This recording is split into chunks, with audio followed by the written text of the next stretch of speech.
Hi ನಮಸ್ಕಾರ ಸ್ನೇಹಿತರೆ. ಕರ್ನಾಟಕ ಸರ್ಕಾರದ ವತಿಯಿಂದಾಗಿ ಜಿಲ್ಲಾ ಅಧಿಕಾರಿಗಳ ಕಚೇರಿಯಲ್ಲಿ ಖಾಲಿ ಇರುವಂತಹ ಹುದ್ದೆಗಳಿಗಾಗಿ ನೇಮಕಾತಿ ಮಾಡುವುದಾಗಿ ಕರ್ನಾಟಕ ಸರ್ಕಾರದ ವತಿಯಿಂದ ಅಧಿಸೂಚನೆ ಬಿಡುಗಡೆ ಮಾಡಲಾಗಿದೆ ಸ್ನೇಹಿತರೆ.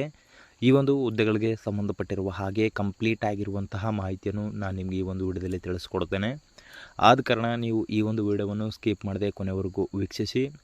ಆ್ಯಂಡ್ ಅದ್ರ ಜೊತೆಲೇ ನಮ್ಮ ಚಾನಲ್ಗೆ ಇನ್ನೂ ಯಾರೂ ಸಬ್ಸ್ಕ್ರೈಬ್ ಮಾಡ್ಕೊಂಡಿಲ್ಲ, ಸಬ್ಸ್ಕ್ರೈಬ್ ಮಾಡ್ಕೊಳ್ಳಿ. ಆ್ಯಂಡ್ ಬೆಲ್ ಐಕನ್ ಕೂಡ ಆಲ್ ಅಂತೇಳಿ ಪ್ರೆಸ್ ಮಾಡಿ. ನಾವು ತಿಳಿಸುವಂಥ ಉದ್ಯೋಗ ಮಾಹಿತಿಗಳು ನಿಮಗೆ ನೋಟಿಫಿಕೇಷನ್ ಮೂಲಕ ತಲುಪುತ್ತವೆ. ಸ್ನೇಹಿತರೆ, ಸಂಸ್ಥೆ ಹೆಸರು ಬಂದು ಜಿಲ್ಲಾ ಅಧಿಕಾರಿಗಳ ಕಾರ್ಯಾಲಯ. ಆ್ಯಂಡ್ ಉದ್ಯೋಗದ ಸ್ಥಳ ಬಂದು ಕರ್ನಾಟಕವಾಗಿದ್ದು, ಆ್ಯಂಡ್ ಖಾಲಿ ಇರುವಂಥ ಪೋಸ್ಟ್ಗಳ ಸಂಖ್ಯೆ 10 ಪೋಸ್ಟ್ಗಳಿಗಾಗಿ ನೇಮಕಾತಿಯಾಗುತ್ತದೆ.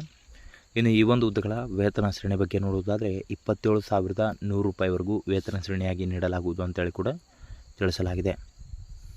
ಹಾಗೆ ಈ ಒಂದು ಹುದ್ದೆಗಳ ವಿವರದ ಬಗ್ಗೆ ನೋಡುವುದಾದರೆ ಜಿಲ್ಲಾ ಸಕಲ ಮಾಹಿತಿ ತಂತ್ರಜ್ಞಾನ ಸಮಾಲೋಚಕರು ಅಂತೇಳಿ ಈ ಒಂದು ಹುದ್ದೆಗಳಿಗೆ ನೇಮಕಾತಿಯಾಗುತ್ತಿದೆ.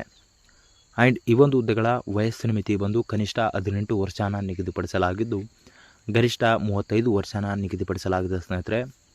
ಹಾಗೆ ವಯೋಮಿತಿ ಸಡಿಲಿಕೆ SC/ST ಅಭ್ಯರ್ಥಿಗಳಿಗೆ 5 ವರ್ಷ, OBC ಅಭ್ಯರ್ಥಿಗಳಿಗೆ 3 ವರ್ಷನ ವಯೋಮಿತಿ ಸಡಿಲಿಕೆ ಕೂಡ ನಿಗದಿಪಡಿಸಲಾಗಿದೆ. ಆ್ಯಂಡ್ ಈ ಒಂದು ಹುದ್ದೆಗಳ ಸೆಲೆಕ್ಷನ್ ಪ್ರೊಸೆಸ್ ಬಗ್ಗೆ ನೋಡುವುದಾದರೆ ಇಲ್ಲಿ ಮೆರಿಟ್ ಲಿಸ್ಟ್ ಮುಖಾಂತರ ಆಯ್ಕೆ ಮಾಡಿಕೊಳ್ಳಲಾಗುವುದು ಅಂತೇಳಿ ತಿಳಿಸಲಾಗಿದೆ ಸ್ನೇಹಿತರೆ. ಇಲ್ಲಿ ಯಾವುದೇ ರೀತಿಯಾಗಿರ್ತಕ್ಕಂಥ ಪರೀಕ್ಷೆನ ನಿಗದಿಪಡಿಸಿಲ್ಲ. ಇನ್ನು ಈ ಒಂದು ಹುದ್ದೆಗಳ ವಿದ್ಯಾರ್ಹತೆ ಬಂದು ಯಾವುದೇ ಮಾನ್ಯತೆ ಪಡೆದ ವಿದ್ಯಾಸಂಸ್ಥೆ ವತಿಯಿಂದ ಅಭ್ಯರ್ಥಿಗಳು PUC ಅಥವಾ ಪದವಿನ ಪೂರ್ಣಗೊಳಿಸಿದಲ್ಲಿ ಅರ್ಜಿನ ಸಲ್ಲಿಸಲು ಎಲಿಜಿಬಲ್ ಇರ್ತೀರಾ.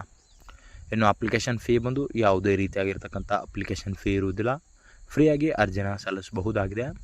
ಇನ್ನು ಅರ್ಜಿ ಸಲ್ಲಿಸುವಂಥ ವಿಳಾಸ ಬಂದು ಜಿಲ್ಲಾಧಿಕಾರಿಗಳ ಕಾರ್ಯಾಲಯ, ಮೈಸೂರು ಜಿಲ್ಲೆ, ಮೈಸೂರು. ಈ ಒಂದು ಅಡ್ರೆಸ್ಗೆ ನೀವು ಆಫ್ಲೈನ್ ಮುಖಾಂತರ ಅರ್ಜಿ ಸಲ್ಲಿಸಬೇಕಾಗುತ್ತದೆ. ಇನ್ನು ಅರ್ಜಿ ಸಲ್ಲಿಸಲು ಪ್ರಾರಂಭ ದಿನಾಂಕ ಮಾರ್ಚ್ 3, 2025 ಆಗಿದ್ದು ಈಗಾಗಲೇ ಪ್ರಾರಂಭವಾಗಿದ್ದು ಮತ್ತು ಕೊನೆಯ ದಿನಾಂಕ ಮಾರ್ಚ್ 20, 2025 ಆಗಿದೆ.